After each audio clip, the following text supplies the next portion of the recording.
Sir, दूसरी तरफ कांग्रेस के वरिष्ठ नेता शशि थरूर ऑपरेशन सिंदूर की वो सराहना करते हैं तो अपनी ही पार्टी के अंदर उन्हें आलोचना का सामना करना पड़ता है। आपको लगता है कि अगर कांग्रेस के अंदर कोई राष्ट्रवादी सोच वाला व्यक्ति है तो उस पर एक प्रेशर बिल्डिंग एक्सरसाइज आपको इस समय देखने को मिलती है जैसी शशि थरूर पर हो रही है?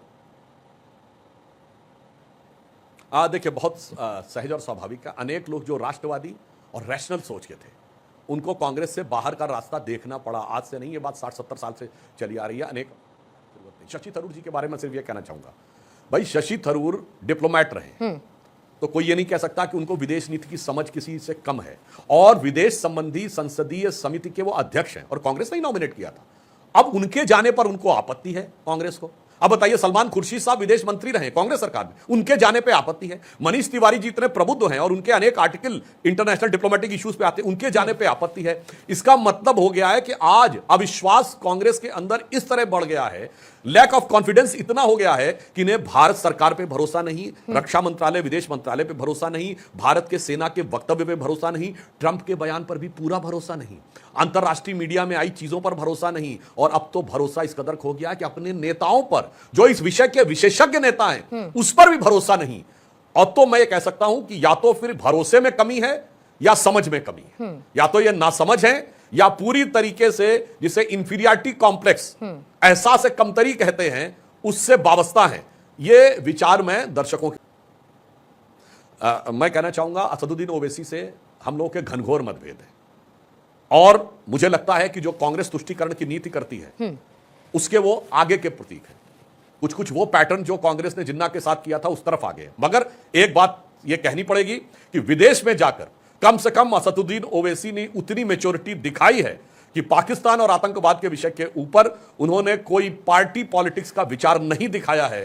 तो मुझे लगता है कि और कांग्रेस के भी नेताओं ने, चाहे शशि थरूर हो, असदुद्दीन ओवैसी हो, सुप्रिया सुले जी हो, जो भी लोग लीडर बन के गए हैं विपक्ष के, उन्होंने और अन्य जो हमारे साथी सांसद गए हैं, उन सब ने मैच्योरिटी दिखाई है। तो मैं कहना चाहूंगा राहुल गांधी जी से, कांग्रेस पार्टी से थोड़ी सी मैच्योरिटी आप भी दिखा लीजिए। अब आप नेता प्रतिपक्ष बन गए हैं, कम से कम भाजपा से नहीं सीखना चाहते कि लंबे समय विपक्ष में रह के कैसे मर्यादित आचरण किया जाता है, तो अन्य जो विपक्ष के सांसद हैं उनसे सीख लीजिए तो ज्यादा बेहतर होगा। पाकिस्तान को तो ऐसा जवाब डॉक्टर सुधांशु त्रिवेदी भारत ने दिया है कि शायद कई आने वाली रातों की नींद उसकी उड़ी रहेगी और उड़ी रहनी भी चाहिए, क्योंकि उसे समझ में आएगा कि भारत की जवाबी कार्रवाई किस तरीके की और किस हद तक हो सकती है।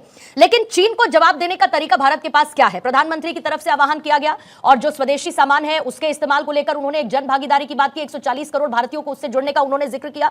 इसके अलावा चीन को काउंटर करने का भारत के पास क्या तरीका है? देखिए, इस ऑपरेशन सिंदूर में एक बहुत बड़ा झटका जिस देश को लगा है वह है चाइना। आप कहेंगे कैसे? देखिए, पाकिस्तान की 3/4 जो वेपनरी है वो चाइना से कनेक्टेड है। पहली बार चाइना की वेपनरी का रियल वॉर में यूज हुआ, यानी जो चाइना के हथियार थे उनका वास्तविक युद्ध में, यद्यपि ये युद्ध नहीं था, युद्ध उस संदर्भ में कह रहा हूं कि जो प्रैक्टिकल चीज हो रही है उसमें यूज हुआ, जिसमें वो अब कसौटी पर खरे नहीं उतरे। जो चाइनीज डिफेंस सिस्टम था HQ-9 वो रोकने में सफल नहीं रहा, वरना हम 10 एयर बेसेस पे अटैक नहीं कर पाते। और पाकिस्तान के प्रधानमंत्री ने बोला कि नूर खान जैसे उनके सबसे स्ट्रेटेजिक एयरबेस के ऊपर जाकर मिसाइल गिर गई। ऑन द कॉन्ट्रेरी हमारी ब्रह्मोस मिसाइल रोकने में सफल रही। और यह बात मैं सब प्रमाण कह रहा हूं, आपके दर्शक जाके चेक कर सकते हैं, किसी की मेरी बात पर भी भरोसा ना करें।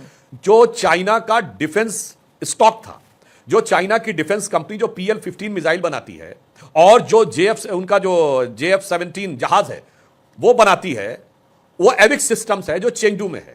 Immediately after this operation Sindoor first stage उनका PL-15 वाली कंपनी का 9% शेयर गिरा और दूसरी का 15%, यानी 9 से 15% तक उनके डिफेंस स्टॉक गिर गए। और चाइना में सब कुछ गवर्नमेंट कंट्रोल है, उन प्राइवेट कंपनीज के बोर्ड पर भी कम्युनिस्ट पार्टी के लोग रहते हैं। गवर्नमेंट ने पूरा जोर लगा दिया कि डिफेंस स्टॉक नीचे ना आए, 6% उसके बाद उनके डिफेंस स्टॉक नीचे रहे। तो मुझे लगता है कि पहली बार चीन, जो कि अपने को हथियारों में श्रेष्ठ मानता था, दुनिया में वो एक्सपोज हो गया और आपने देखा उसके बाद उसके डिफेंस स्टॉक नीचे आए। और भारत के चाहे गार्डन रीच हो, मझगांव डॉक्स हो, कोचिन शिपयार्ड हो, इन सब के डिफेंस स्टॉक्स ऊपर गए। भाई डिफेंस स्टॉक तो दुनिया देख के तय करती है ना कि किसका प्रोडक्ट कितना दमदार है। तो चाइना के लिए यह झटका बहुत दमदार है और मुझे लगता है कि तीर मारा तो गया था, मतलब मैं ऑन द लाइटर नोट कहूं, बहुत सी वो रजनीकांत की फिल्मों में दिखाते हैं ना कि मारा इधर था और रिफ्लेक्ट होके जाके वो तीर उधर लग गया। तो वार तो हुआ था पाकिस्तान पे, मगर रिफ्लेक्ट होकर उसने अच्छा खासा झटका चाइना को भी दिया।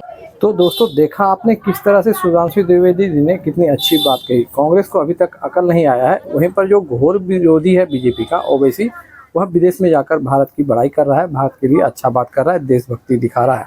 तो दोस्तों इस तरह से सुधांशु त्रिवेदी जी ने बहुत अच्छी अच्छी बातें कही है। तो दोस्तों इस पर क्या है आपकी राय, क्या कहना चाहते हैं आप, कमेंट में जरूर बताएं। मिलते हैं अगले वीडियो में।